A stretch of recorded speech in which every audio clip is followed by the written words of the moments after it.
Do it for everything.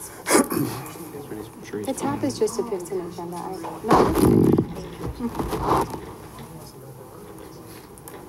Oh, wait, we have to have it open though. On the first page. What's going on? Gary, how things going? Good, man. Dad, how you It's doing? working hot. Blair, you can always email it and submit. I mean, we've always said that. Submit it.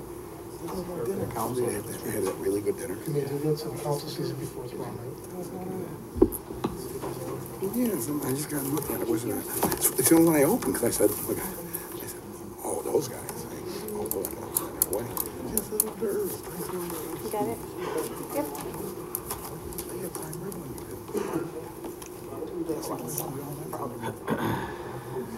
Even if we're pissing,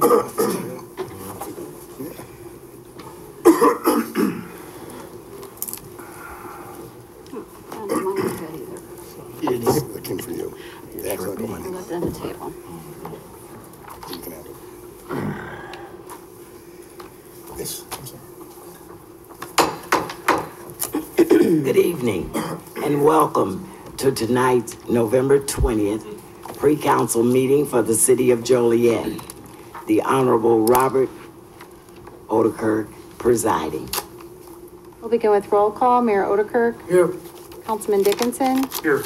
Councilwoman Gavin. Here. Councilman Girl. Here. Councilman Hug. Here. Councilman Morris. Here. Councilman Mudrin. Here. Councilwoman Quillman. Here. Councilman Turk. Here.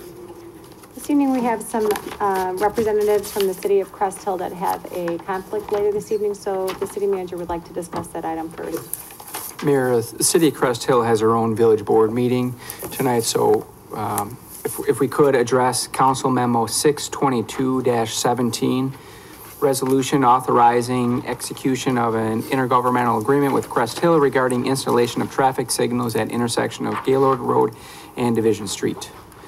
So to provide some background for the council, on October 17th, the resolution authorizing execution of an IGA with Crest Hill was denied.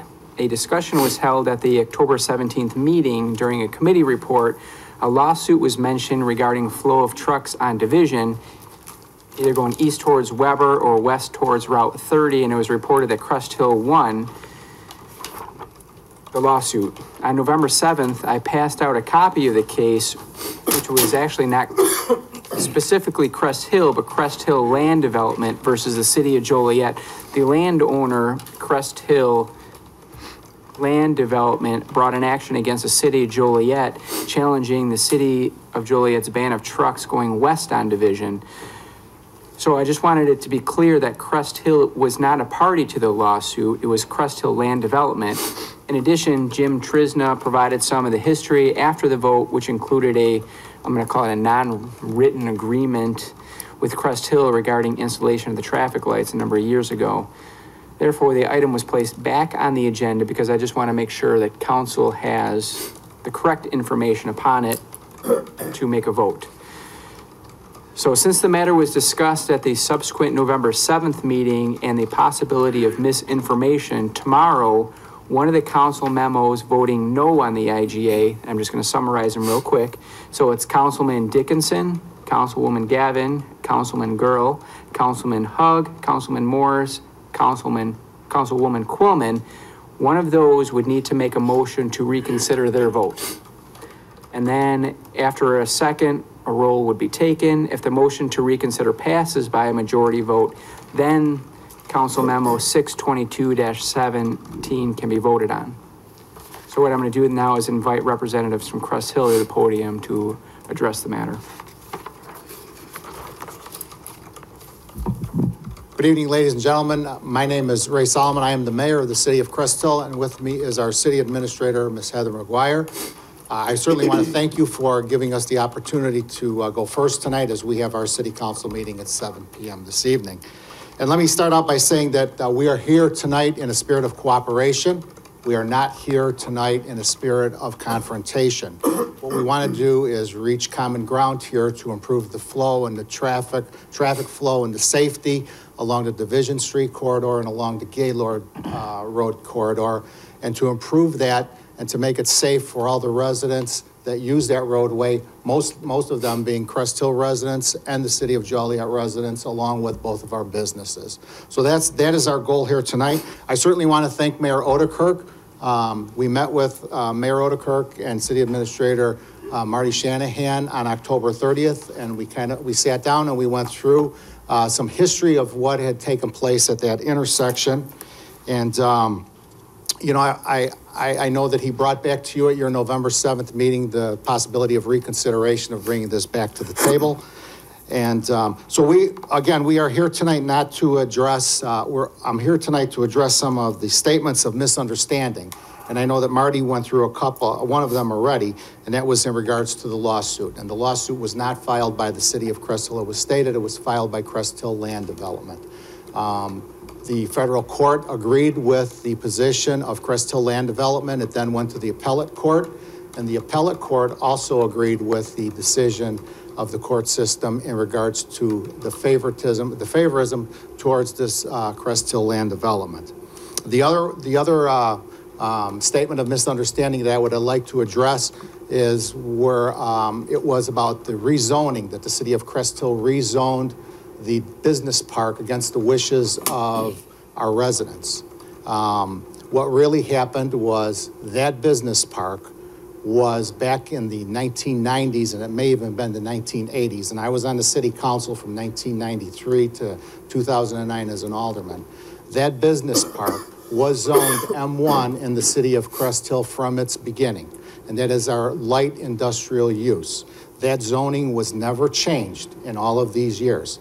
And really what had happened was when Caroline Lakes Cambridge Homes approached us in 1999 to build 1,200 homes in a 55 and older community, which is now called Caroline Lakes, we used that business park to be contiguous and to annex the property, which was farmland, to build those 1,200 homes.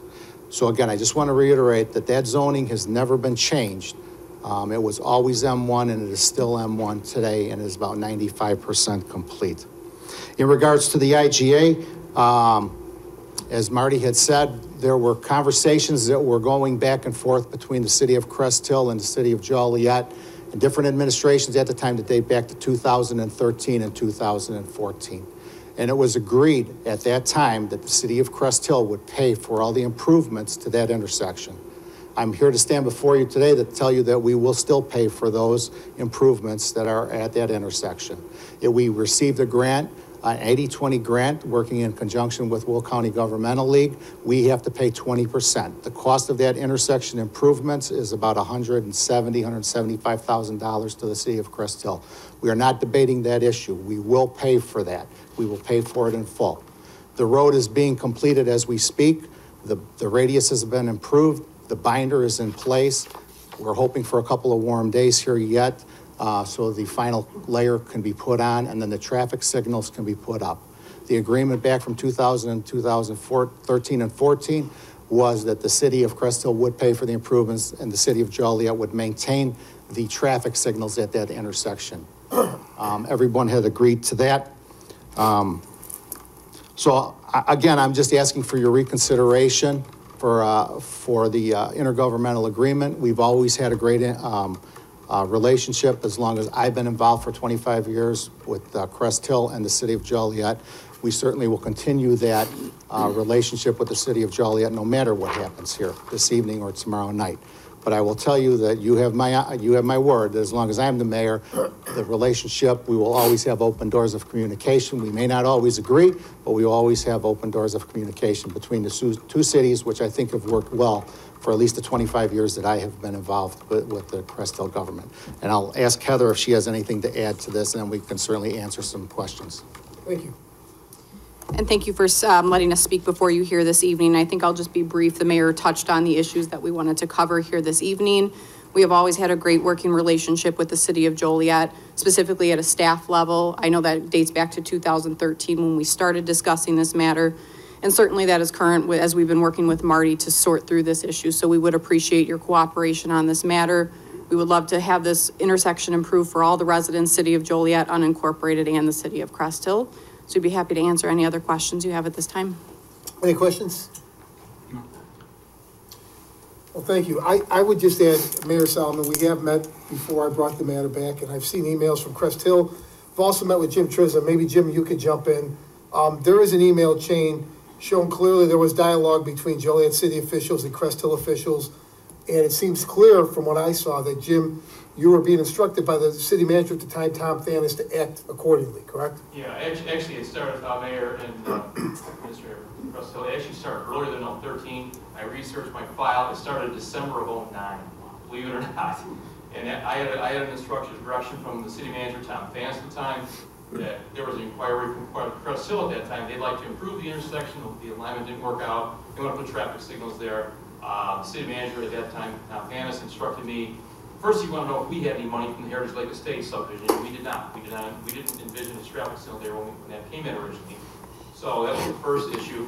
Then he told me to work with Crest Hill. You're looking at doing this project. A couple of years as time went on. In 13, I believe it was again. It was a memo from I saw some correspondence from John Thomasas. You know, pronounce his name? Yeah, he was again the Crest Hill city manager, talking about that. You folks had received STP funding, and you guys, we're going to go and work out. You're going to pay for 100% of the construction cost. Request City to Joliet to maintain the signals that you didn't have on electric department. And Tom basically was saying keep working with them. This sounds like a pretty good deal. So that's how it's been going on. Obviously, I get from the city's end. The city manager time was directly, but I think I like to look a little fraud. I think probably Jim Hock maybe got involved at the end. He came in November 13. So that's the background behind it from Public Works. Yeah, and I don't remember going back that far, but I know when it got to my level, our city council was all in favor of the improvements. If anybody was through there before the improvements, you knew that that was a very dangerous intersection the way it was. Right now, with the improvements that have been made, with the radiuses being bigger, and the signals that will go in, it's going to improve the flow of traffic, and it's going to improve the safety of everybody. So I just, again, Jim is exactly right of everything that he said. It was John Tomasoski and Brent Can at the time. Mayor, just a point of clarification. Marty, you mentioned the 6 council members who those 6 individuals you named would have to make the motion to get it on the table? To reconsider their vote. And yes. what about the second? Would the second have to also come from someone? No, the second can be from anyone. Okay, thank you. Thank you. Thank you, and thank you for your time and consideration. Thank you. Moving back to the order on the agenda is citizens to be heard on agenda items. First this evening is Peggy Grandal.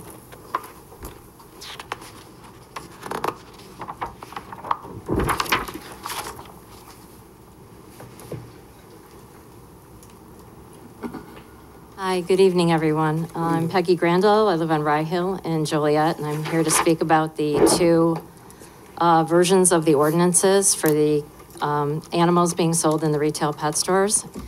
And I didn't realize I had a shorter time frame than I had, so if you'll bear with me, I'm just kind of going ad hoc here. I just would like everybody to understand a little bit more about version 2, which is being based on the Springfield legislation that was done earlier this year. So I want everyone to understand how that act got passed into law. The puppy sourcing language, meaning the how and where pet stores can get dogs, was brought to State Representative Costello and Senator Hastings by the Illinois Pet Lovers Association, a group whose current president, Carl Swanson, owns the Naperville Petland, which makes a lot of money selling puppies, along with the American Kennel Club, who make a lot of money registering puppies, as well as PJAC, the Pet Industry Joint Advisory Council, who, you guessed it, help pet stores make a lot of money. And by the way, Joe Watson of Petland is on the board of PJAC. The pet industry engaged high-priced lobbyists to slip House bill and Senate bills past unknowing legislators. By the way, when the act was created, it was called animal welfare and microchipping. Who wouldn't be on board with that, right? Contained in this language was the true reason for its existence, to remove home rule power of our cities. Simply stated, the pet industry lobbied for the ineffective sourcing laws, and we're going to make certain that local municipalities could do nothing about it. But the people of Illinois spoke up with opposition in the amount of 1,200 witness slips compared with the 241 pet store employees and out-of-state breeders in support of what had been nicknamed as the Petland Bill. At that Senate committee meeting, there were 3 speakers. The sponsor, Senator Hastings, Mark Ayers, representing HSUS, and the other groups opposing the bill. And speaking in support was Roger Trollinger of Furry Babies. Kurt Fielder, one of the pet industry lobbyists, was at the October 10th land use meeting claiming the bill was supported by the Humane Society of the United States, which it was not. HSUS and every other group involved were neutral, meaning not supporting nor opposing because of the unenforceable sourcing language. The sourcing language is unenforceable due to the inability for consumers to verify any of the breeder info, and unenforceable to you, the city of Joliet, if you'll be taking this on if you vote for this option. So you see, if you choose this ordinance, you sign up for enforcement that you can't do. And how is that good for our city? A law you can't enforce, ever. Worthless legislation, but not worthless for the pet industry. And even if consumers did have access to the inspection reports, they're inadequate and incomplete. They say the industry is highly regulated, and that's on paper, but not based in reality. There's just over 100 speakers to oversee the thousands of breeding operations in the U.S. Breeders operate under the Animal Welfare Act, which is nothing about animal welfare. It's about the minimum standards to keep a breeding dog alive. You'll be expecting and trusting the pet stores to provide documentation of how a breeder manages its stock. As a consumer, at least I can, if I'm buying a car, I can get a Carfax. Consumers buying a pet have no way to check. You only have the word of the seller. The resulting law was a political compromise for Senator Hastings and the other sponsors so they could save face. And by the way, no less than 9 sponsors and co-sponsors jumped ship as soon as they understood what the bill was actually about. The final outcome was allowing the unenforceable sourcing language and allowing home rule to be retained so communities like us could create their own legislation.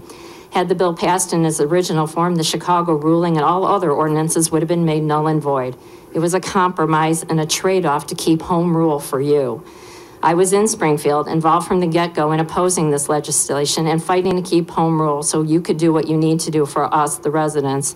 Meanwhile, the pet industry was deciding what you could do as an elected official, stripping your power to legislate for our city's best interests. I can't imagine how that must feel. It takes a lot of money to have that kind of power to do that to you, elected officials. You get to 4 minutes. Can you wrap it up, please? Yep, absolutely. Thank you. It's obvious you're being drawn in the same way as the 9 Illinois elected officials in the House and Senate. They bailed out because what was proposed was wrong, and no one, especially in the political arena, wants to be someone representing an industry that makes its money off cruelty to animals and consumer fraud. Voters don't forget. The only solution is the ordinance that we've been talking about for 3 years to protect the residents. Make no mistakes, the people opposing version A have the most to gain. I've got no agenda here. I've got no skin in the game, no money in the game. I'm a dog rescuer. I believe in a humane world, even though I see these injustices against animals and people. I do not expect, nor will I accept these injustices in the town where I live and pay taxes. You all have the opportunity to be hometown heroes by making a humane choice. And by doing so, we'll guarantee your residents to always respect you, and you'll have guaranteed votes in the next elections. Never underestimate, please, the power of the people who have pets and consider them as members of their families. And lastly, just remember, furry babies, the Illinois pet lovers, Petland, PJAC, and those like them don't vote in Joliet. We do. Thank you very much for your time. Thank you for the extra time. Mayor, I just have a request. I know, Peggy, that you had a PowerPoint to present and it was too long. So I would just ask this, if you could, or Morgan, if you could email that to all the, I would just ask this, every council member to look at it at home. I know we've been inundated with emails, but just to, there's more information on there, and I would appreciate if you could all just read it tomorrow. Okay. Thank you. Next is Ken Yeager, Council Memo 615-17. Please bear with me as I power up my phone. My computer died as I was preparing to print out my statement. I'm here to vote to express our opposition to Silver Cross's annexation to property just south of, just north of Route 6. While I'm waiting for my phone to come up here, I do have with me tonight, and I do need to pass out before I leave, I do have copies of a petition that I went around the neighborhood opposing the annexation. I also have some pictures here with me. Let's see here, we're gonna bring it up right now. Do you want us to pass this and Yes, sir, I can, if you want me to give this to the city clerk now. The original is meant for the city clerk to keep on file. The rest of it, there should be a copy of the petition for each one of you, as well as the pictures also. Okay, thank you. Okay, so now we're ready to go here. Thank you. All right. We are opposed to annexation. We are opposed to the Silver Cross's request for annexation for property north of Route 6 for the following reasons.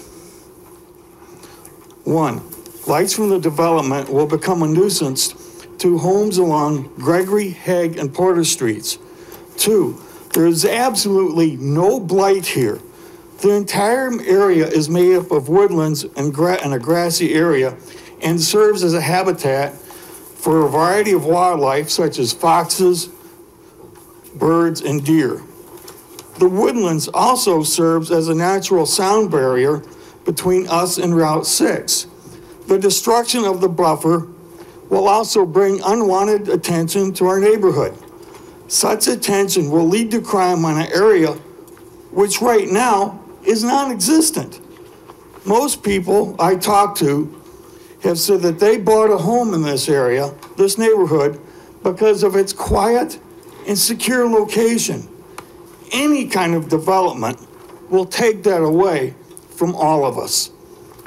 Proponents say that Silver Cross has the right to do what they want because they own the property. We take issue with that for 2 reasons. 1, Colorado has a law that allows pot smoking. That doesn't make it right. In Nevada, brothels are legal allowed in parts of that state. That does not make it legally right. Secondly, years ago, the hospital bought the land as the first step of acquiring the entire neighborhood for expansion of its medical facilities. We would not be here today if Silver Cross excelled in future planning as it does in providing quality medical care to the community. We have all made mistakes in our lives, which we sometimes continue to suffer the consequences. An entire neighborhood should not suffer because of the incompetent planning of a few executives that work at Silver Cross Hospital, that serve at the hospital. In conclusion, proponents say the area cannot be developed without annexation. Money should not be the overriding concern here. Silver Cross needs the money as much as any of us here need cancer. Proponents also say that future tax dollars are at stake here. The city isn't getting any funds from this property now, so what difference does it make? What is more important? Money or making sure that an entire neighborhood is ruined because of some short-sighted, ridiculous development? Please keep in mind, we appreciate what Silver Cross is doing on the old campus. And we know that part of this annexation agreement, or the part of this annexation request, there's some property just south of Route 6. We're not opposed to that. We just opposed to everything north of Route 6. Please, please, put us in your shoes. Would you want to live in an area that was ruined by development? Tomorrow, I encourage you, we beg you, vote no on this annexation. Thank you. Thank you. Morgan Durdak?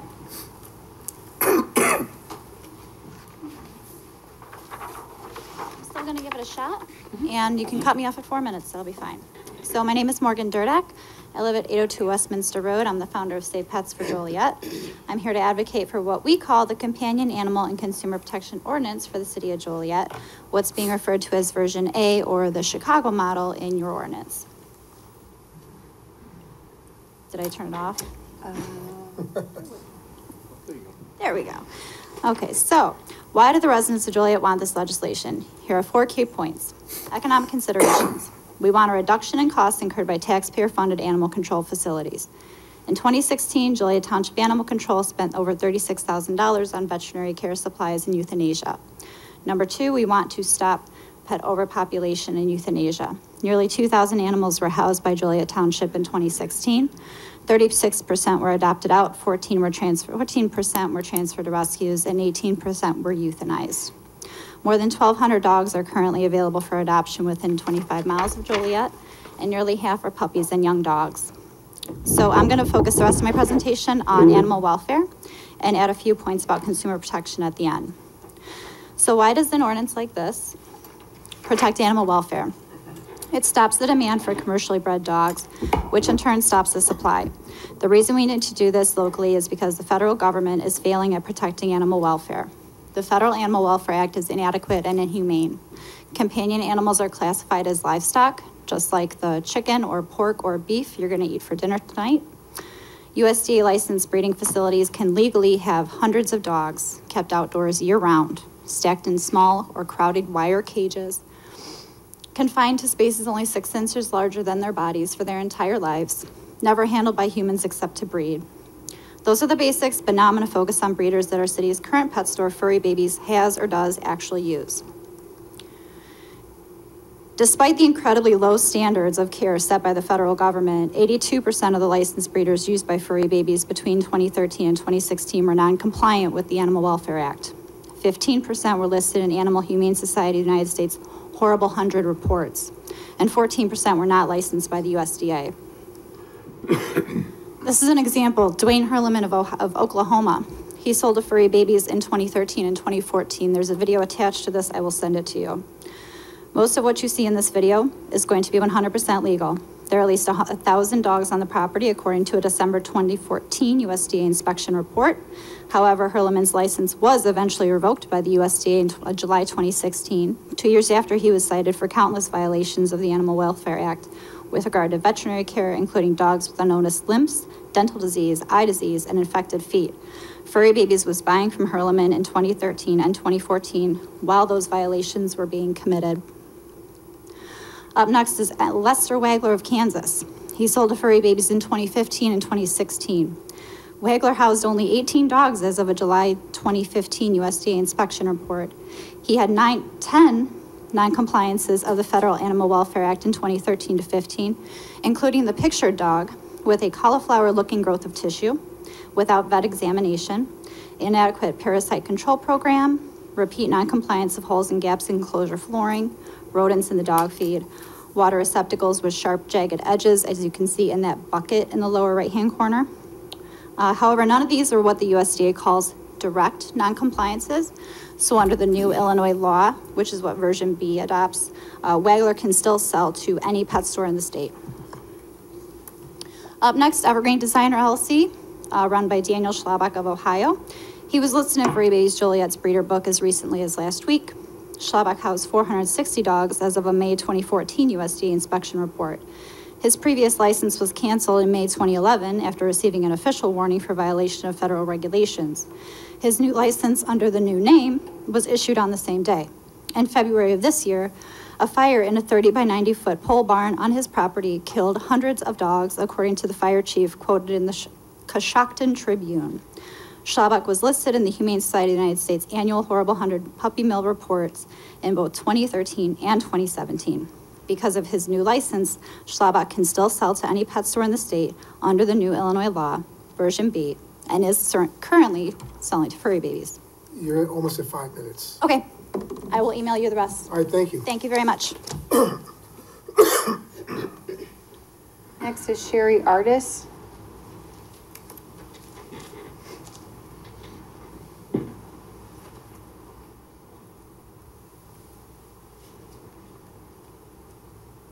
Good evening, I'm Sherry Artis, former kennel owner. But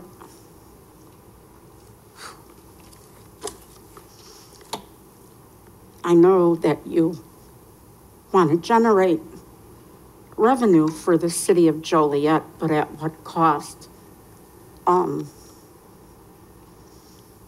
If you let pet stores sell puppies like that, what she just said, the torture and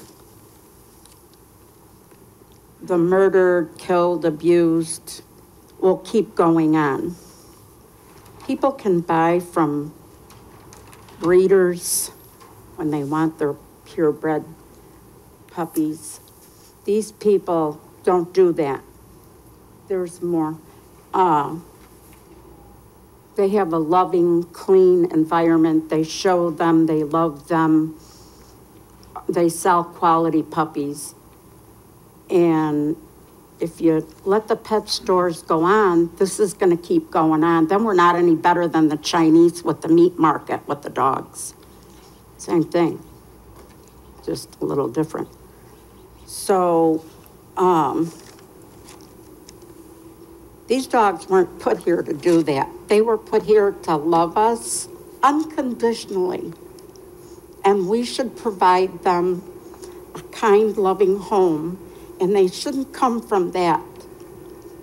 There are kind, loving people that raise and breed dogs. They put their whole heart and soul in it because they love those dogs. They love that breed. They want to improve it. They want to make it the best. They want to raise all them little puppies because they just love it. That's their life. And if you want a purebred dog, that's where you should go. Pet stores can adopt out. There's so many. Look at those numbers. There's so many that can be adopted out in pet stores. And they can provide quality care for these dogs. These dogs deserve the same rights as all those other dogs that are in the pink little cages with bows on them, being sold for, I don't know, 1,000, 2, 3, 4, 5, whatever the price is that day. Those dogs deserve the same thing that those dogs are in that pink little store. And you have to control things. You have to put the right rules in effect. Otherwise, everything's just haywire. And people can do whatever and abuse and murder and do that stuff. So let all these beautiful animals be adopted. There's plenty of things that they need. Food, collars, leashes, training, everything. There's a whole line of business there. And these beautiful pets that are, being murdered and killed and put to sleep can have the same chance at a nice life like the $2,000 or $3,000 or $4,000 or $5,000 puppy that came from that's going to be sold in a pet store. Thank you very much. Thank you. Michelle Adams.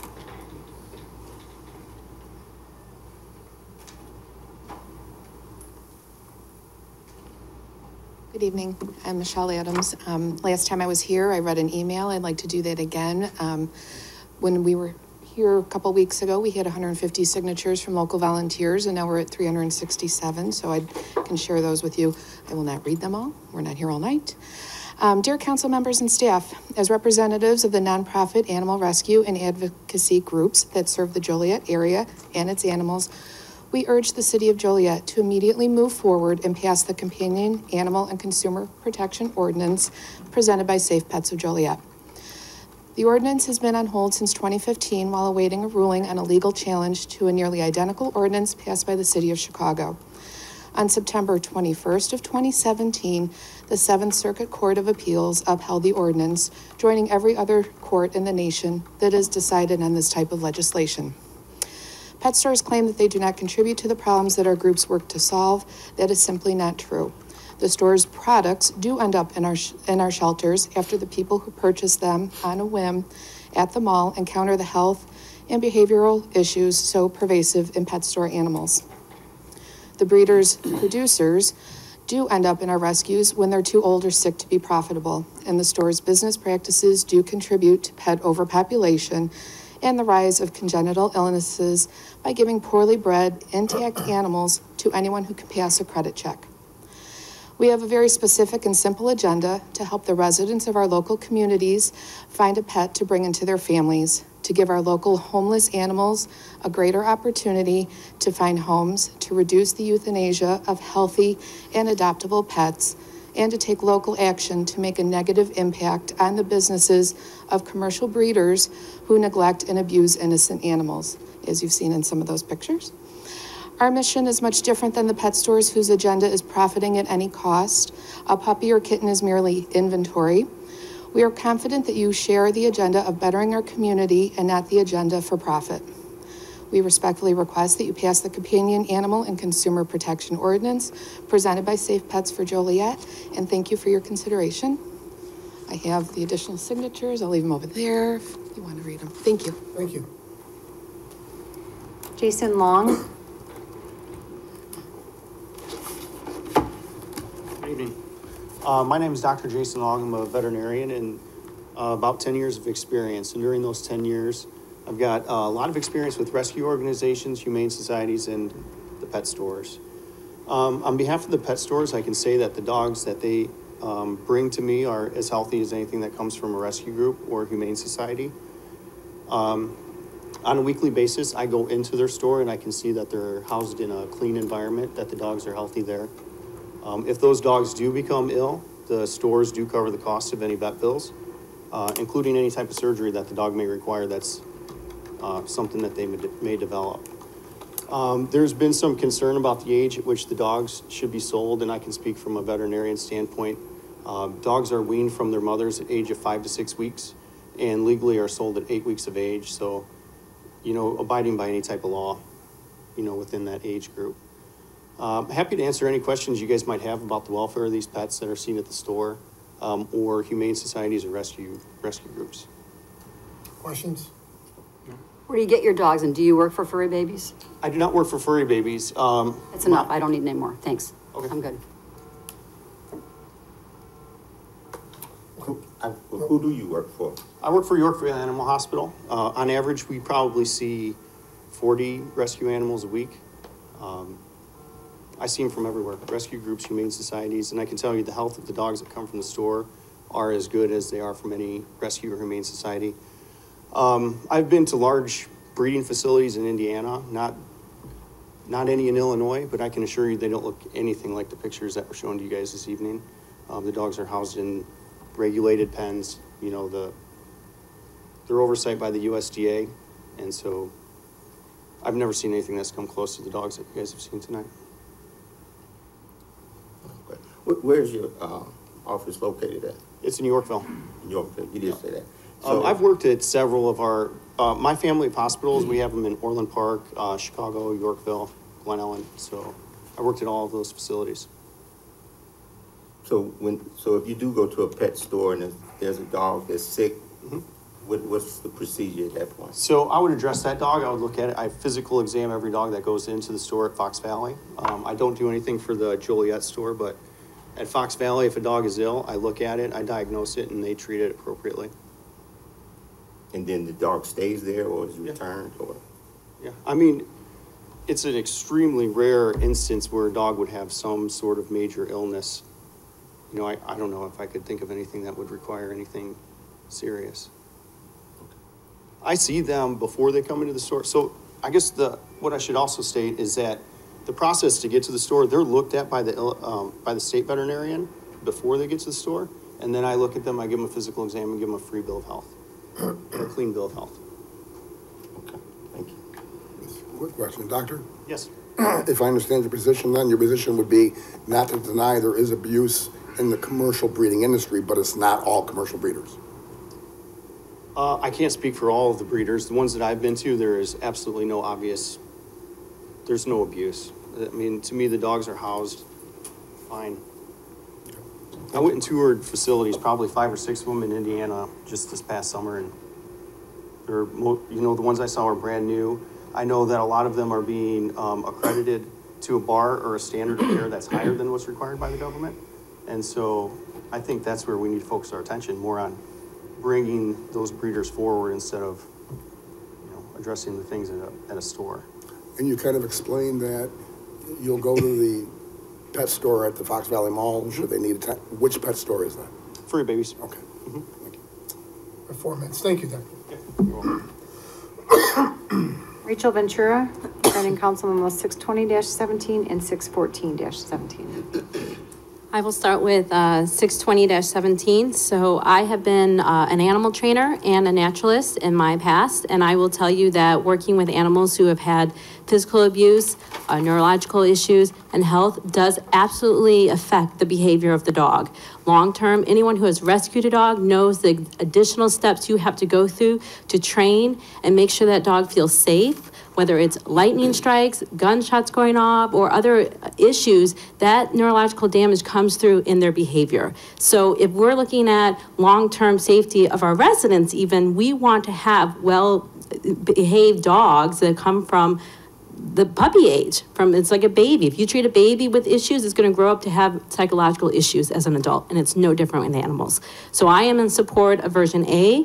I would hope that everyone sitting up here would listen to what is happening in your city and vote yes to version A. As for the, I don't have the number in front of me, it's the annexation of the land at 53. It's at the Breen intersection. It's A-4-17. It's an annexation of 138.5 acres. Right now, 50. This isn't on the agenda. This is not on the agenda? Mayor?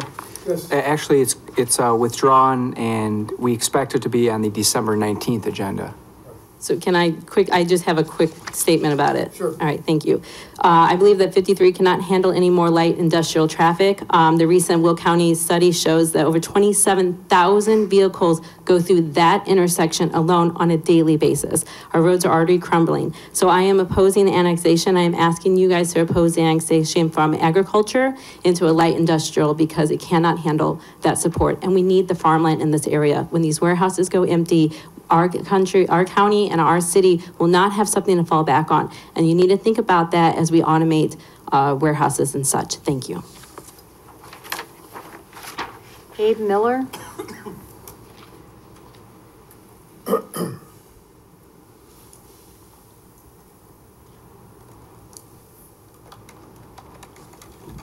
Mayor and members of City Council, it's an honor to be before you today. I want to speak on what we do as a kennel owner. I'm from Ohio.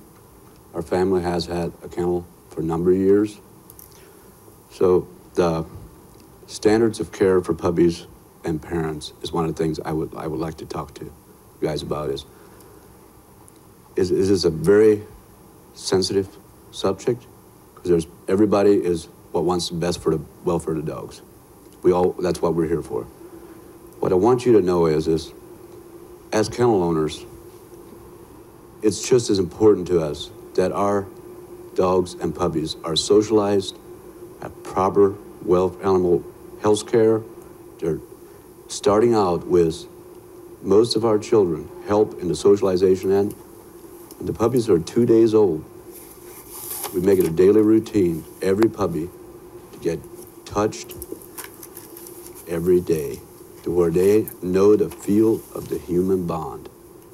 That is why it's so important, the long-term effect that it will have on the mental state of the dogs and puppies growing up.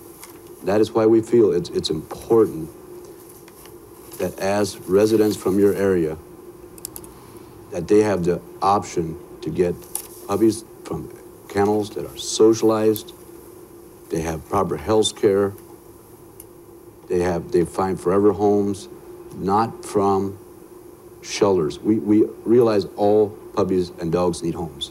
We don't discourage shelters or rescues, but that is not for everybody. So that is one of the things that the dogs get to go out, run on the outside, play every day. That is what our kennels are, in our area, our focus is socialization and exercise. And I'm sure that's not what you've seen in the past, but that's what I want you to know, that's what we focus on. The next thing is so why do our kennel owners, why do we trust a pet store to find forever homes for our puppies? Here is why. Most of our people have a background in agriculture and animal welfare. Our technology is something that we may not have as much as some people, but we love to focus on animal welfare. When those puppies are born, raise them up in an environment that they're friendly, socialized pets. Because we do not have the technology that most people have, a lot of people choose to we focus on the puppies and the moms, the dads. Then we want reputable, professional people like us. They'll partner with us in finding forever homes for our puppies. That's one of the reasons that we choose pet stores to help us in that end of it. The other thing that is very important, and it's a very touchy situation, is it always, and the question I'm sure has come up, so what happens with moms and dads once they're retired? And what we have in place in our community is there's 2 vet clinics that when moms and dads are ready to be retired, we take them to the vet clinic. They will do the spay, neuter, make sure they're up to date on any rabies vaccines, and help us find forever homes for them. You have 4 minutes, thank you. Okay. Any questions that you may have, I'd be happy to try to answer them. We're at the 4-minute mark, thank you. Robert Hernandez.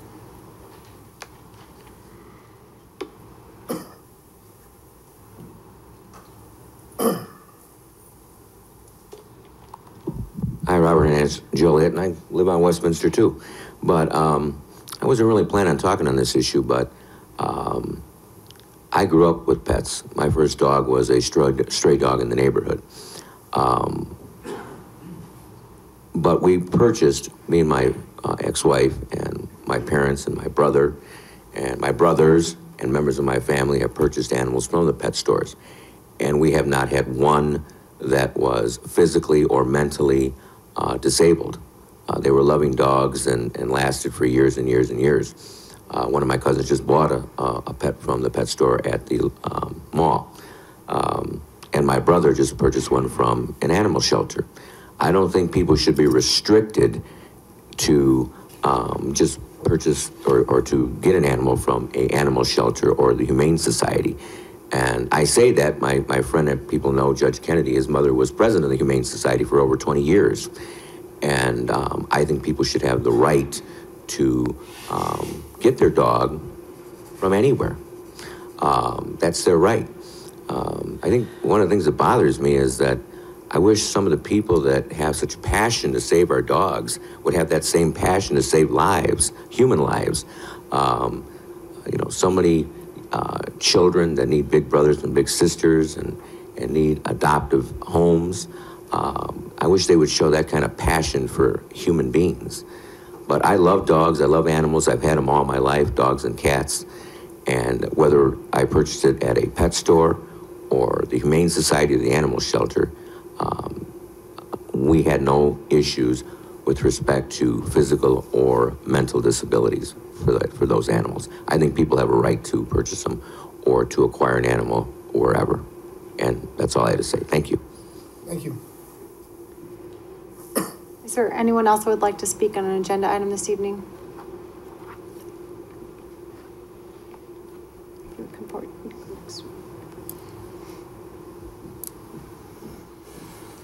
Good evening, City Council members and Mayor. My name is Anna Shoshkich. I'm the owner of Furry Babies Joliet. I just wanted to thank you guys for all the time you've spent on this legislation over the last 2 years. I know that it's an important decision, but just like the gentleman before me, I am 100% pro-choice and believe that your constituents should have the right to choose. Those pictures that you saw today, I have the real pictures of our breeders. I'll be more than happy to email them to you. I have a drive for you with the pictures of the gentleman who spoke earlier that is a breeder that drove all the way here from Ohio to talk to you guys today.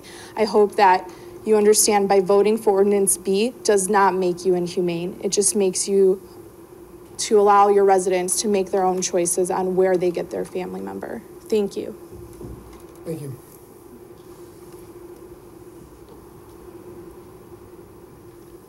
Hello, good evening. My name is Raquel Melendez. I live at 1317 Richmond Street in Joliet.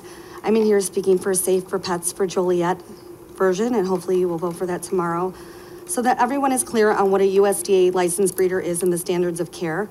The current legal standards for care, housing, and treatment in commercial breeding kennels are outlined in the Animal Welfare Act, which was signed in 1966. In most cases, the standards that breeders are required to meet by law are extremely minimal. Conditions that most people would consider inhumane or even cruel are often totally legal. Under the Animal Welfare Act, the following is completely legal. A dog may live in a small cage 24/7 for its entire life with just to be bred. The cage only needs to be 6 inches larger than the dog, top and sides. That does not include their tail. Painful wire flooring is acceptable and most common. Cages can be stacked one on top of another and the dogs relieve themselves in their cages.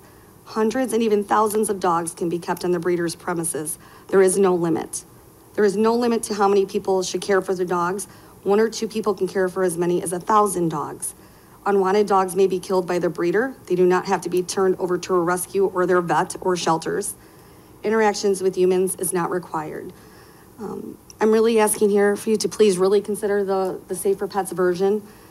And all of you, if you're pet owners, go home tonight, put your dog, cat in a cage, 6 inches around, ignore it, leave it in there for a week.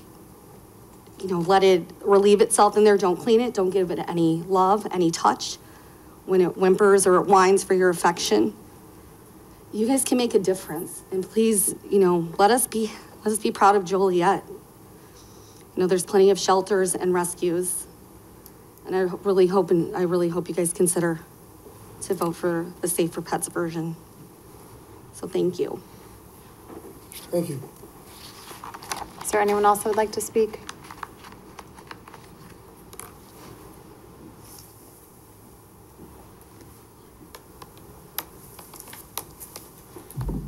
Mayor, Council, I'm Roger Trollinger, President of Furry Babies. We've been here for about the last 2 years going over this, so I appreciate your time, appreciate letting us speak. I just like to go through a couple points that I have. It's hard for me to sit in the back and listen to things be twisted and turned.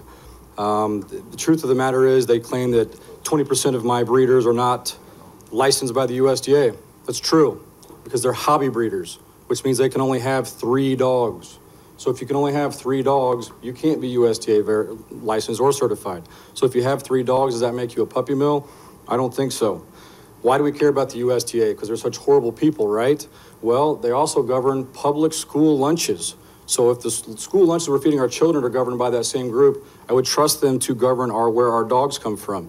Yes, are they deemed livestock? Unfortunately, that's true. They are animals. They are deemed as livestock. I wish there was a puppy category, yet it does not exist. All USDA puppies are puppy mills. We hear this over and over and over. Yet weeks ago, we had someone stand up here from a rescue and testify, well, I go to these places and I bring these dogs back and send them to a rescue. But I can't sell a dog from the same place to your constituents, yet you can. I don't know if that makes any sense. The horrible pictures you were shown today, I agree, those pictures are grotesque, they're terrible, they're awful. Those people were fired as soon as those violations occurred. I would challenge you to show me where I purchased a dog from those breeders after that fact. We do have real pictures. The drive that Ms. Shoskich will provide you are pictures that I took with my wife, with my daughter, with Anna this week. Not 12 years ago, not 8 years ago, 5 years ago, 4 days ago, those pictures were taken. The Senate bill that we talked about, where people have bailed out, yes, I did testify in front of the Senate. As they called it the microchip bill, I can't answer that. I don't know how that works. I testified with the senator who sponsored the bill. I testified right next to the Humane Society, who they claim didn't oppose the bill, yet they were neutral. If the people wanted to bail on this bill, they would have voted no. Simply put, it passed the House unanimously and it passed the Senate unanimously. We weren't trying to strip anyone of home rule abilities. That is false. You're going to hear a lot of people talk about all the cities in America that are passing these sales bans. I ask you to show me where these cities actually had pet stores. Crest Hill just passed an ordinance. Well, the pet store closed well before the pet store ordinance. You'll see in the emails that were forwarded, the pet store closed because they couldn't afford to pay their rent. Because if these are such highly valuable items and all I think about is the money, how would my counterpart go out of business and close? If you look to Las Vegas just overturned a city ban, which the opposition is asking you to vote for right now. They overturned the bill not 12 years ago, not 5 years ago, last week, because they saw, wait a second, This doesn't change anything. It doesn't make it work. Let's let the state law that we have, that I worked very hard on for over 2 years. I also worked very hard on the Puppy Lemon Law Act, which the Humane Society did support. If you put this into play, here's what's going to happen. The internet, prohibition, what rights, what backup, what warranties will you have for your constituents? The answer is zero. We have the Puppy Lemon Law Act. We also have the Furry Babies Act, which a doctor testified today, which does not work for me, who said, I pay the bills. Yes, I do. I pay the bills. If your dog is sick, I pay the bills. If your dog needs shots, I pay for the shots. If your dog has hip dysplasia, something wrong with it, I get the bill. So I apologize I'm getting worked up, and I apologize, but it's hard for me to sit back there and watch something I worked for 12 years be torn apart because of lies. So if you have any questions for me, I apologize about me getting elevated. But like I said, I've worked 12 years at this, and I've worked very, very hard to set the highest standards. If you look at the Senate testimony that was provided, I stood up in front of the Senate saying, we want stricter laws. We want to be governed stricter so the bad guys can't be lumped in, because every time they say puppy mills, they say pet stores. And we'll never get away with that. It was that way when I was 5 years old milking cows on the dairy farm, and it'll be that way when I'm retired. But we as pet stores, the good pet stores, have to do something about it. Thank you for your time. Thank you. It's 4 minutes. Anyone else that would like to speak? Seeing none, we'll pass it to the city manager to discuss the agenda items for tomorrow night's meeting. Okay, thank you. I'm going to run through the agenda for tomorrow. Finance and Public Service will provide the reports. There are 5 items on the consent agenda: approval of minutes, invoices paid report, 2 regular payroll, and 1 disclosable payment. There's 1 liquor license, Council Memo 612-17, issuance of a Class B liquor license, 2007 Essington Road. City Council Mayor, a public hearing was held on July 26, 2017 at 10:30 a.m. for a request for a new Class B license. The applicant is Mariana's Inc., Constantino Kalinkas, Christina Kalinkas Pullis. The location is 2007 Essington Road. No persons appeared in opposition. There are no outstanding monies owed to the city. The building department will approve after completion of renovations. The police and fire have no issues. Based on the facts of the hearing, the Liquor Commission is recommending approval. Any questions? Questions? No. Thank you. Thank you. Okay, there are 3 public hearings. First, Council Memos, actually there's 3, but one's withdrawn. Council Memo 613-17, annexation of 505 and 507 Lehman Avenue, classification to R2A single-family residential zoning, and approval of an annexation agreement.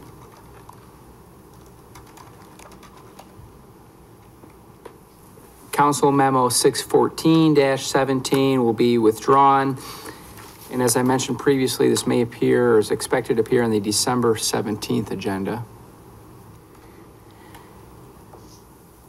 Council Memo 615-17, ordinance approving the annexation of 8 parcels near former Silver Cross Hospital located at Maple Road and Hebert Street, classification to RB, and approval of an annexation agreement. Silver Cross owns 8 vacant parcels near Silver Cross, and they would like the parcels annexed into the city to assist in future development. And I just want to mention that there are no current development plans. Counsel for Silver Cross, Tom Osterberger, is here, or if there are any specific questions. Mayor, I have some questions. Yeah, I do too, Tom, if you could approach. Go ahead. Okay, there's no future plans right now for this property. However, you want a TIF district in the future, is that correct? So I was contacted by the hospital and the city when they were looking to put the TIF district together, and it came to light that some of the parcels were not in the city, and so that's what's driving the annexation. Okay, well, I just, District 4 neighborhood improvement funds were used back in 2007 to improve the entrances to the hospital. And we had $365,000 or $366,000 in decorative lighting that we put on there. And also, there was $809,000 in street improvements around the hospital. And that's just over $1.1 million that came out of District 4 neighborhood improvement funds. And there's so many streets in District 4 that could have used that monies. My point here today is this was done because the city at the time did not know that Silver Cross was going to abruptly move. And we did this in good faith because this was not, again, in the city of Joliet. These were county streets. But we did it in good faith, taking the money from District 4 taxpayers to pave those streets. So now you want us to annex those properties so that you can sell it later on. But I would like to see the monies put back into District 4 funds, the 1.1 million or 1.2. Jim, we talked about this today. What was the exact amount?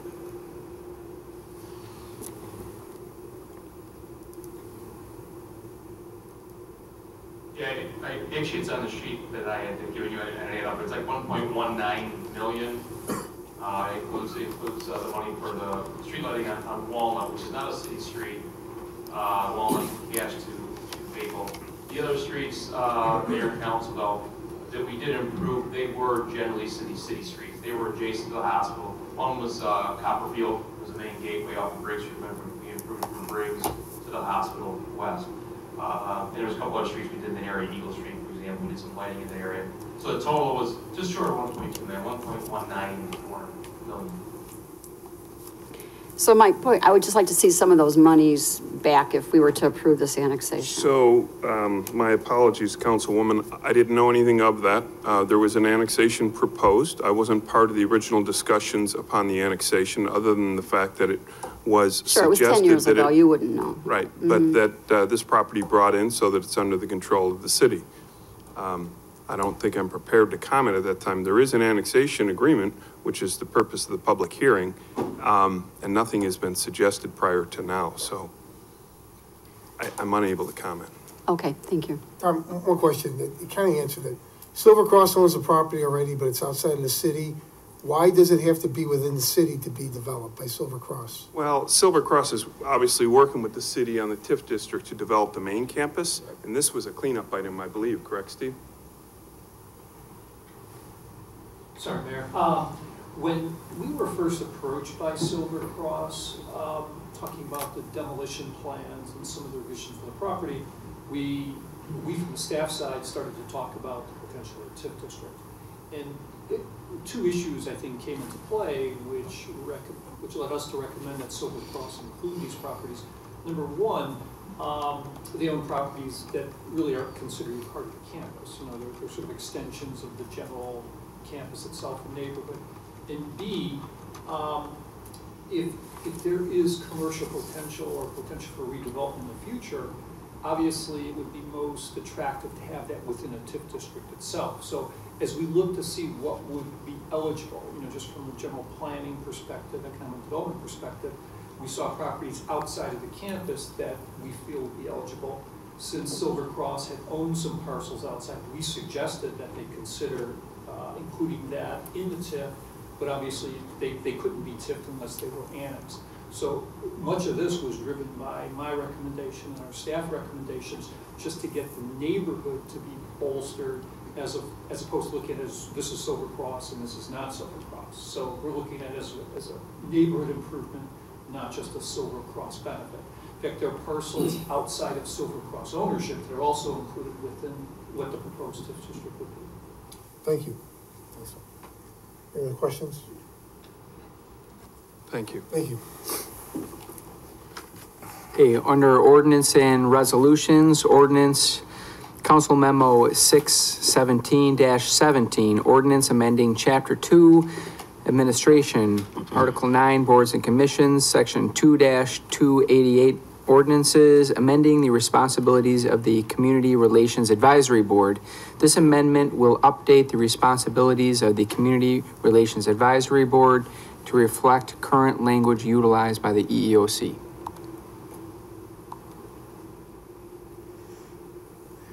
Council Memo 618-17, ordinance amending Chapter 2, Article 10, Personnel, Division 3, Code of Ethics, Section 2-335, ordinances, amending Paragraph B in order to update ordinance regarding nepotism. This ordinance was discussed at a recent land use and legislative meeting. Relatives are disqualified from holding appointed office or employment during the tenure of any public official, council members. And the ordinance defines relatives. Also, relatives are prohibited from serving in a supervisory capacity over the other during the tenure of employment. This doesn't apply to current situations, and the ordinance is crafted after other local communities. Are there any questions? Mr. Mayor? Yes. Yeah, Marty, and I know we've talked. I'm going to defer my questions to Chris. No, go ahead. We kind of talked on this at the legislative committee, Chris, and I still have my same concerns. I know we moved it to the full council for approval, but my concern was that a person to run for council and they already have a family member working for the city, they wouldn't either be allowed to run for council or that family member would have to resign from working at the city. And I just feel that we might limit ourselves to qualified candidates because they wouldn't be able to run, for council. I mean, we can just look at Councilwoman Coleman. If this had been in place when you ran, she wouldn't have been able to run. And we would have done ourselves a disjustice. Pretty good, wasn't it? They wouldn't all agree with you there, Terry. Seriously, But I had the citizens that voted for me, so that's all I need. And that's my concern, and I and that we brought it up at the committee level, but I everything else I agree with 100%, and I know some other surrounding communities have this in place, but do they have all this in place, even that portion of the ordinance? The ordinances in the surrounding communities run the gamut of being incredibly lax, like the one that we currently have, to adding some more restrictions, and I did adopt the most restrictive version of that ordinance, which is adopted by 2 neighboring communities by ordinance, and a handful of them reference a personnel manual, which I do not have access to, so I don't know if there are more which do have this in place. I spoke with the city attorney in Naperville. They have had this ordinance in place for close to 10 years, and he indicated that by and large there have not been any issues presented to the city administration by the existence of this ordinance. Let's be clear about your concerns, and there's nothing inaccurate in what you said, but let's be clear that the ordinance does not and cannot preclude anyone from running for public office. It merely precludes the existence of a relationship which might develop down the road, and there is a curative time of 60 days within the ordinance in which to remedy the violation of the ordinance. Listen, here's the bottom line, and I don't think I'm surprising anyone when I say this, and you're paying me to be honest with you, and I always will be. In some circles, the city of Joliet is seen as a private club which exists for the benefit of a select group of people. An ordinance like this will be a necessary first step, just a first step. It's not going to completely eliminate that perception that's out there, but we all know it exists, and this is going to help us clean up the public image of this city. And that's why we feel that it is a necessary ordinance to pass. Thank you. Thanks, Chris. Mayor? Yes. Thank you, Chris. I agree with Councilman Morris. Nothing else would need to be tweaked or changed in the ordinance as I've read it, but there is a concern. I have the same concern that, we'll give an example. Some 23-year-old young man who just got married gets hired, right? 25 years from now, they have a kid a year later, that child comes back from college, moves back to the home community, wants to run for office, and they can't unless dad resigns. It seems kind of backwards. Wouldn't it be more effective? See, certainly, anybody who currently is an elected official, I have 2 kids and a wife, should not be hired. Yes, we should be strict on that. But couldn't we, for the sake of, should it happen, those that work here a year, 5 years, 20 years, and some member, as defined by the ordinance as a family member, wants to run after that person's already been hired, so there's no influence to that hiring, it's the other way around. Couldn't we require them, as they do with other disclosure forms, that they must disclose it when they run? And then that would be up to the voters to say, okay, well, Jan's running, and we understand from her disclosure that her husband works for the city. And then they can decide whether or not that would be a problem. That would be my suggestion. And then the other thing is, Jan, you've been on the council for about 12 years? Yes. Can we backdate it 13 years? Let me just add, I was not part of those inner circles, and I ran 4 times before I won and had no backing at all. And everybody knew my husband's a police officer, so I did have full disclosure. Tonight's your roast. But no, I would be more comfortable with that way, because there should be full disclosure. You know, and certainly anybody who's currently an elected official, anybody who's running and has nobody as an employee, shouldn't, during the time they run, win or lose, no relative should be hired. But it just seems almost, you know, you can look at it this way. If we have roughly 850 employees, and each of those employees have a defined family member of 4 apiece, that's almost 5,000 people that live in the city but are giving up their right after the hiring, their right a year, 5 years, 10 years later, to exercise the constitutional right to run for office locally. And then once they run, no other family member should be hired, just like us. But it seems kind of maybe a little bit too restrictive, and maybe disclosure of that would be just like the financial disclosure we're legally required to give, as opposed to saying you can't run if you have certain financial interests. They're saying, no, you must tell the public what your financial interest, and they'll decide whether they want to elect you based on that. I think the same thing might apply here.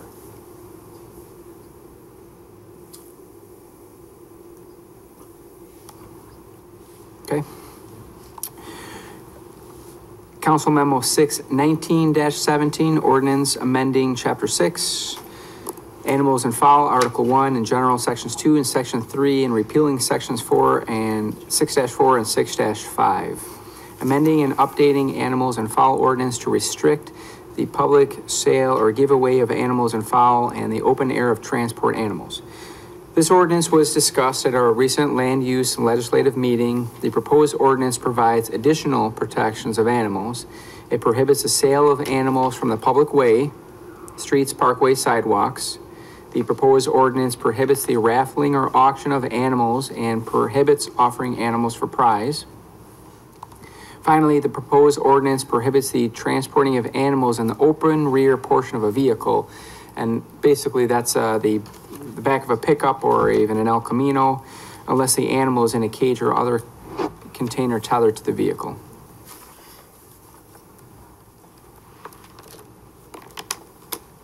Council Memo 620-17, ordinance amending Chapter 6, Animals and Fowl, Article 2, Dogs, Division 2, Sections 6-32, 33, and 34, replacing Division 2. There are 2 versions, Version A and Version B, and there's been much discussion over the past several years on the ordinances surrounding puppy mills. Why did it take several years? It was the recommendation of legal and staff to hold off discussions until the legal challenges of a City of Chicago and Cook County ordinance were resolved. Recently, a 7th Circuit Court of Appeals decision on the City of Chicago case upheld the City of Chicago ordinance. The Cook County ordinance was also upheld. The 2 versions were discussed at a recent land use and legislative meeting. There's not a recommendation from the committee for either, but rather to provide a choice to the full council. So Version A is essentially the same ordinance as the one which was adopted by the City of Chicago. Again, it was challenged in the 7th Circuit and upheld. Therefore, since the ordinance survived a challenge in the court of law, if the council wishes to, I'm going to say, ban the sale of cats and dogs from stores unless the cats and dogs are obtained from animal control centers, kennels, or the like, or operated by, for example, Joliet Township Animal Control or Humane Society, the recommendation is to mirror the language of the City of Chicago ordinance, not the language of other surrounding communities who have adopted similar ordinances. Much discussion of this ordinance has revolved around furry babies. It is my understanding that Furry Babies does not receive all of their dogs from animal control centers, kennels, or the like. So if version A is passed, Furry Babies could not operate under their current model. Version B, in its basic form, defines and bans puppy mills, defines and bans unlicensed breeders, and incorporates state statute, which regulates from whom a pet store can obtain a dog for resale. There's a typo I need to fix. All right, in version B. In version B, both versions eliminate obsolete provisions on a city animal control officer and annual licensing of dogs. And in version B, it actually should read in section 6-33, no individual shall transfer, sell, or in any way separate a dog from its mother until that dog has attained the age of 8 weeks. It says 10 in the version that you have, and that's a typo, it should be 8 weeks. Any questions on that?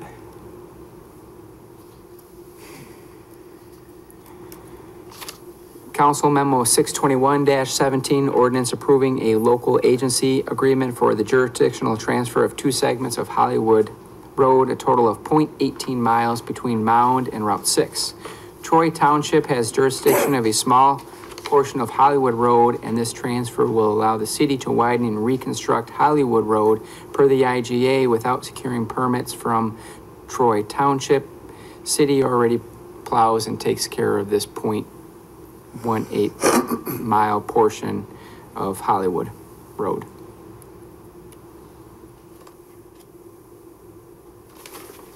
Under resolutions, Council Memo 622-17, resolution execution of an IGA with Crest Hill. We already discussed that. If there are any questions.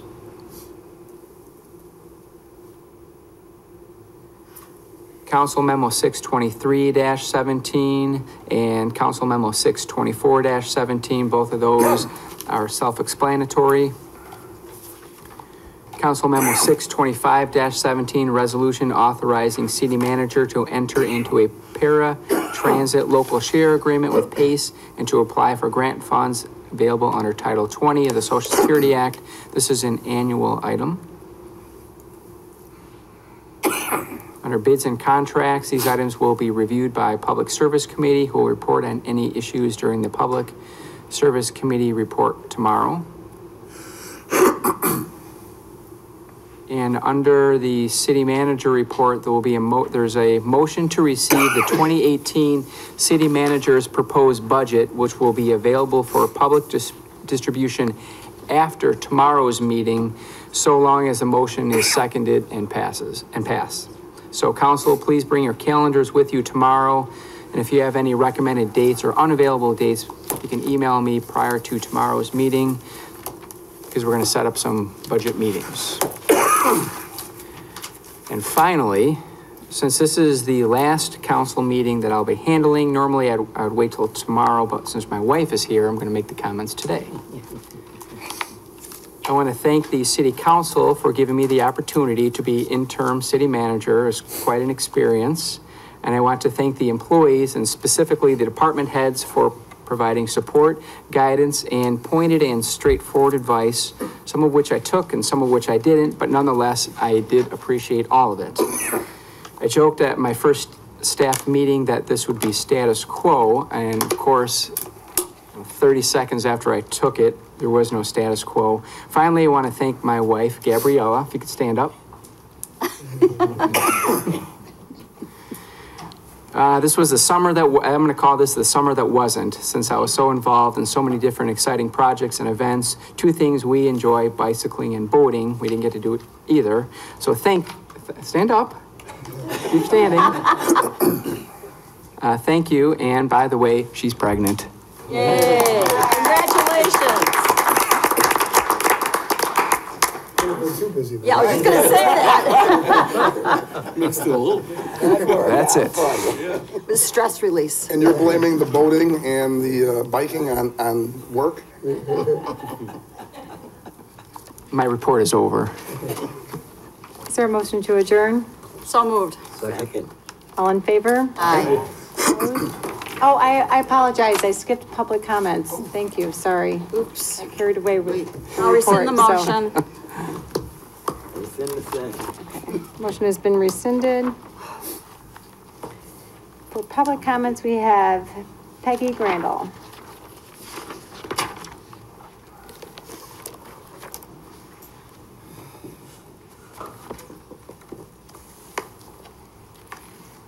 Actually, I totally changed what I was gonna say, so I'm just gonna just a couple thoughts that I have.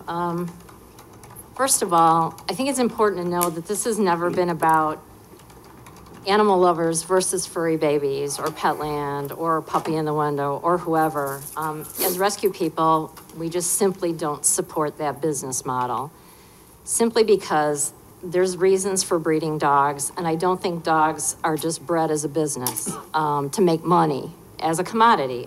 That's just personal for me and many others, and I think it's important to say. I do think strongly that people should always have a choice. Everyone should have a choice in where they purchase their pet from. I personally just feel that if a person wants to go to a rescue or shelter, obviously that's my choice, that's fabulous.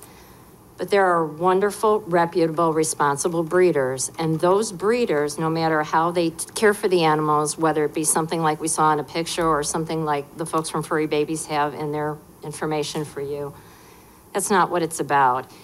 Everybody knows who the American Kennel Club is, right? We've all heard of them. And if you go on their website, they will help direct you to a breeder to get a dog that raises a dog for their health benefits, to not have hereditary issues in their lines. I think you've all probably heard this before, so I won't keep going after it.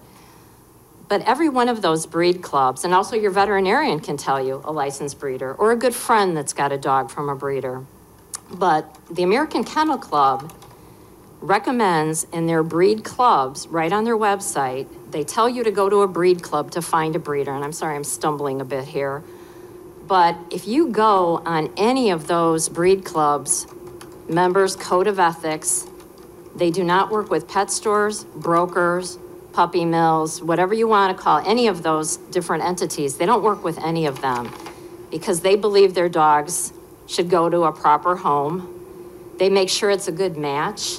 Puppies, just personally, my opinion, they should never be an impulse buy in the mall or on the strip mall or wherever it is, or at a roadside for sale, as you mentioned. It's just not what I believe in, and many of the people in rescue believe, and I'm not speaking for them, I'm speaking for me. I just don't believe you have to breed dogs, whatever conditions they're in. You don't breed them to make money. You breed them for companionship, for good health, and those wonderful things that we're used to. The skills that a Belgian Malinois has for doing bomb detection that they learn, the bloodhounds, what they do, the golden retrievers, the rescue dogs, the comfort dogs that you've heard about, seeing eye dogs. Dogs are bred for a purpose. They can fit in your family, but they're not an impulse buy at the mall like buying a new purse. And I'm sorry, it's not personal against the pet stores. It's about the entire business. But people in Joliet, make no mistake, they will always have a choice, always. And quite honestly, I'd have to say that many of us have bought from a pet store. I did. I didn't know any better. I could tell you stories about it, but nobody wants to hear that right now. But we didn't know. That's where you got your dogs. It's just that today we know better, and we can do better by those animals that look up to us. So that's really all I had to say. Thank you. Thank you.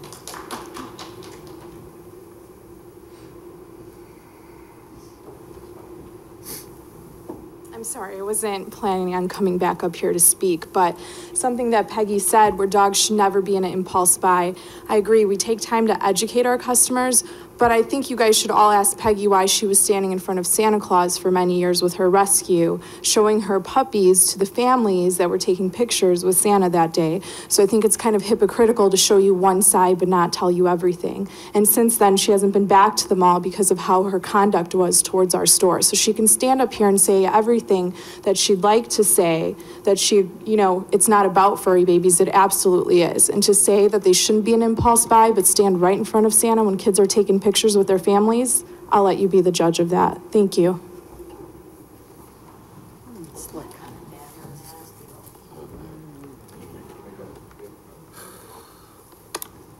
They sign up to talk again. Mr. Mayor, somebody who's been very active in the community for many years, and I've been through many mayors since Berlinski, so that tells my age. I've gone through many city managers. I just want to thank Marty for having an open door policy for every person in our city, regardless of their ethnicity or their economic background. Whenever I've called him on an issue, he's responded well. I just want to thank you, Marty. You've been a class act. And, you know, I try and work hard, particularly in our areas of our city, which are, some people might consider neglected. I think the city's doing a great job in trying to bring our city back up. But I just wanted to personally thank you for everything that you've done for the citizens of Joliet. And I wanted to also mention that we've had an increase in a lot of loitering with people asking for money, and our Joliet Police Department is doing an outstanding job with the loitering agreements with the gas stations and businesses, and getting a lot of these people away, because you can't go get gas without having 8 people asking you for money or cigarettes. And the Joliet Police Department is doing an outstanding job. I wanted to thank them personally for what they're doing. And last, you know, again, as somebody whose father was a police officer, and you know, my mom was very active, my grandfather, my family's been here since 1906. I love this city, and I just think the argumentation over whether you buy a dog in a store or a kennel is ridiculous. I think you should be allowed to buy your dog or wherever you so choose to do so. I just wish people were more concerned about our homeless families, our children waiting to be adopted, our young people involved in the big brothers and big sisters, human beings. I wish people were more concerned about that, the Samaja case, so that we don't have repeats of that scenario. And again, Marty, thank you, and Mr. Mayor, thank you and the entire city council for everything that you've been doing recently to bring our city up and to unite our city, working with this fine interim city manager. Thanks, Marty. Thank you.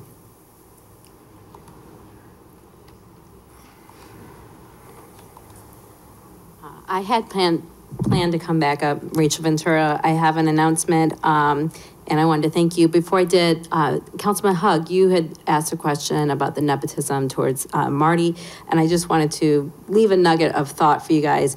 Once someone is elected, though, the city council still does vote on raises and other budgetary items, which then could still benefit those family members afterwards. So just something for you guys to think about and discuss. Not true. Not true. So what I wanted to thank you for is that our recycling program is going to start once a week in January, and I want to thank you very much for that, because I think Joliet should be a leader in being more green, and so thank you for passing that with the waste management. My announcement is the Bicentennial Park will have the Festival of the Gnomes on December 2nd at 1 o'clock and 3:30, as well as on the 3rd at 1 p.m. The ticket's only $5. And then this is the second year for the Drunken Gnome at the Bicentennial on December 2nd at 8 p.m. And those tickets are also $5. Thank you. Thank you. Is there anyone else that would like to speak? Me. My husband's been retired since 2009, and never once did I vote on any of the, I recused myself, just for your information. Forget it. I just want to thank the mayor, city council, and all of the city employees for allowing Marty the opportunity to succeed the last 6 months. We often read in the news what the public servants do wrong or could do better, and not what they do right. I think Marty's done a great job over the past 6 months, not always making the easy decisions, but making the right ones for our city to progress it forward. Many people don't realize that a city manager's job never ends. I didn't until 6 months ago. There's weekend and late night phone calls from council. There's the endless emails that ding at 2 o'clock in the morning. And there's the numerous public appearances, and we can go so on and so forth. This is all while driving our daughter to and from cross country, tucking our 2-year-old into bed, and listening to me complain that he works too much. I just want to say best wishes to Mr. Hales as he transitions to our new city manager. Joliet's a great city with so much future potential, and I can't wait to see what he brings to our city. And I hope that next Monday, the 24th, Marty can finally get a full 8 hours of uninterrupted sleep. Thank you. Thank you.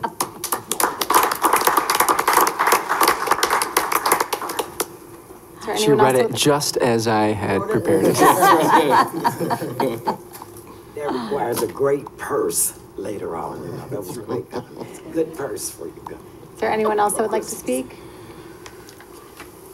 Seeing none, is there a motion to adjourn? So moved. Second. All in favor? Aye. Opposed?